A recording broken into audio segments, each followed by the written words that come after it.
Ya halo semuanya, mari kita langsung aja masuk ke pembahasan kita kali ini.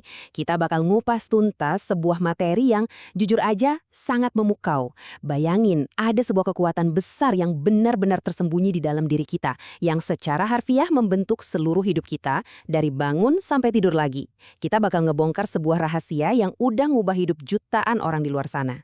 Nah, coba deh sesekali kalian mikir. Kenapa sih ada orang yang hidupnya kelihatan bahagia banget, sejahtera, gampang sukses? Sementara di sisi lain, ada yang terus-terusan terjebak dalam kesulitan dan penderitaan. Apa iya ini cuma masalah nasib atau keberuntungan doang? Ataukah ada sesuatu yang jauh lebih dalam yang main di balik layar? Jawaban dari misteri itu bakal kita temuin dengan ngebedah materi dari karya monumental Dr. Joseph Murphy tentang pikiran bawah sadar.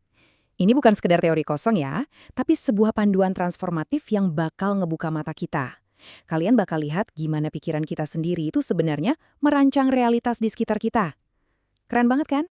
Oke, ini dia peta jalan kita buat sesi kali ini.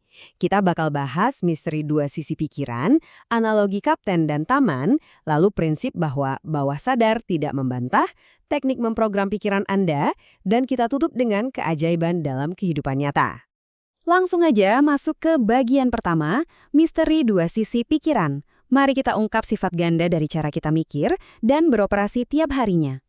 Jadi gini, poin krusial yang harus kita pegang adalah, meskipun kita cuma punya satu pikiran, ia itu kerjanya pakai dua mode yang beda banget. Pertama, pikiran sadar kita yang sifatnya objektif. Ini bagian yang kalian pakai buat milih mau makan siang apa hari ini, baca buku, atau bikin keputusan logis. Nah, yang kedua, ada pikiran bawah sadar yang sifatnya subjektif. Ini nih mesin utamanya. Pusat emosi, memori, dan sistem autopilot kita yang jalan terus di balik layar.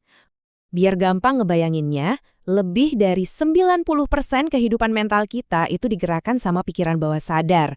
90% loh. Bayangin aja, kalau kalian cuma ngandelin pikiran sadar yang porsinya cuma 10% itu, berarti kalian hidup di dalam batasan yang sempit banget. Ibaratnya nih, kalian punya superkomputer raksasa di kamar, tapi kalian cuma pakai kalkulator kecil di atas mejanya buat ngitung. Sayang banget kan? Lanjut ke bagian 2, analogi kapten dan taman. Supaya kita beneran paham gimana interaksi dua sisi pikiran ini, mari kita pakai dua analogi simple tapi super kuat. Analogi pertama ini favorit saya banget. Tukang kebun dan tanah. Coba bayangin, pikiran sadar kalian itu sebagai tukang kebun yang lagi nanam benih pemikiran sepanjang hari. Nah, pikiran bawah sadar kalian itu tanahnya. Tanah yang subur banget. Tanah itu nggak pernah peduli benih apa yang kalian tanam. Kalau kalian nanam benih pikiran positif, dia bakal numbuhin bunga yang cantik. Tapi kalau yang ditanam ketakutan dan pikiran negatif, ya dia bakal numbuhi gulma beracun yang pelan-pelan mencekik kebun kalian. Analogi kedua juga nggak kalah menarik. Anggap pikiran sadar kalian itu kapten kapal yang lagi berdiri gagah di anjungan, ngasih perintah ke sana kemari. Sementara pikiran bawah sadar kalian adalah para kru yang kerja di ruang mesin di bawah sana. Para kru ini nggak tahu kapalnya mau kemana, mereka cuma ngejalanin perintah si kapten secara buta. Jadi kalau kaptennya salah ngasih arah, kapalnya bisa nabrak karang. Dan krunya ya tetap aja ngejalanin perintah itu tanpa nanya-nanya lagi. Masuk ke bagian ketiga, bawah sadar tidak membantah.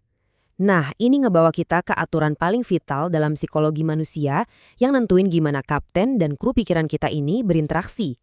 Ada satu prinsip fundamental yang benar-benar harus diingat. Pikiran bawah sadar itu sama sekali nggak akan ngebantah kalian. Dia nelen mentah-mentah apapun yang ditetapkan sama pikiran sadar kalian. Ini fakta yang menakjubkan sekaligus agak ngeri ya. Pikiran terdalam kita itu sangat impersonal. Dia nggak punya filter moral buat nilai apakah suatu perintah itu baik atau buruk buat kita. Pokoknya diperintah, laksanakan. Contoh praktisnya gini, karena dia nerima perintah tanpa debat, kalau kalian berulang kali ngeluh, aduh gue nggak mampu beli ini, atau gue nggak bakal bisa ngelakuin itu. Tebak apa yang terjadi? Pikiran bawah sadar kalian bakal nganggap itu sebagai perintah mutlak. Dia bakal secara harfiah bikin kalian terus-terusan bokek atau ngerasa nggak mampu. Terus-terusan mikir negatif itu sama aja kayak maksa bawah sadar kalian buat narik kegagalan masuk ke hidup kalian. Bahaya banget buat masa depan kalian.